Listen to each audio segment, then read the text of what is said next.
লক্ষ্য করো কোনো উপাত্তের পরিসর 67 এবং সর্বোচ্চ মান 85 হলে সর্বনিম্ন মান কত?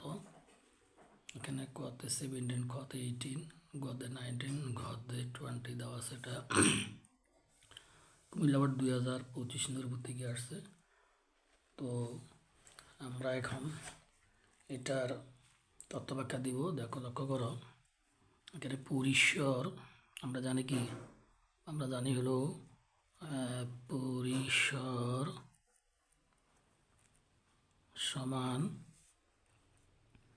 সর্বোচ্চ মান বিয়োগ সর্বনিম্ন মান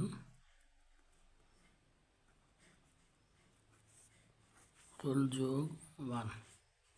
কেমন? তাহলে এবার আমরা এখানে লিখব, এখানে পরিসর দেওয়া আছে 67, ইকুয়াল সর্বোচ্চ মান দেওয়া আছে কত? 85 মাইনাস সর্বনিম্ন মান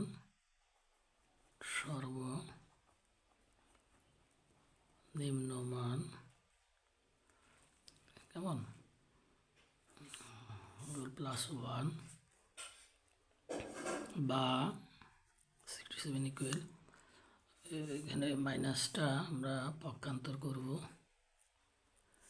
ইকুয়াল 85 মাইনাস সর্বনিম্ন মান।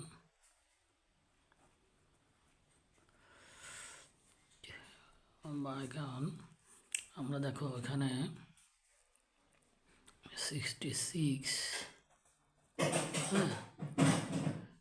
ইকুয়াল 85 মাইনাস সর্বনিম্ন মান। এরপর আমরা কি করতে পারি দেখো, বা সর্বনিম্নকে পক্ষান্তর করলে সর্বনিম্ন মান ইকুয়াল 85 মাইনাস 66। তাহলে এখন কত হচ্ছে? 19। তাহলে আনসার কেমন? তো এখন খেয়াল করো, কোনো দেখো পরিসর সমান সর্বোচ্চ মান মাইনাস +1, এটা কিন্তু আমরা জানি। পরিসর এখানে দেওয়া আছে 67 ইকুয়াল, এখানে সর্বোচ্চ মান 85, সর্বনিম্ন +1। তো এখন যে 1টাকে পক্ষান্তর করলে বামে নিলে 67 মাইনাস 1 ইকুয়াল 85 মাইনাস সর্বনিম্ন মান 67 থেকে 1 গেলে 66, আর এখানে যা ছিল তাই আছে। এবার আমরা সর্বনিম্ন মান যেহেতু মান নির্ণয় করবো, সর্বনিম্ন মানকে সমানের ডানে আনবো, তখন মাইনাস ছিল প্লাস হয়ে গেছে।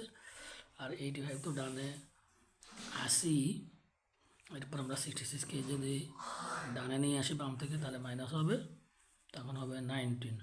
আমাদের এখানে 19 হচ্ছে কোনটা? এই যে গলনাট, এই যে এটা কুমিল্লা বোর্ড 2025। এটা কিন্তু নৈর্বৃত্তিকও আসতে পারে, সংক্ষিপ্ত। নৈর্বৃত্ত সংক্ষিপ্ত সৃজনশীল একই ক্যাটাগরির, তোমরা এটা একটু খেয়াল রাখবে। আশা করি সবাই বুঝতে পেরেছো।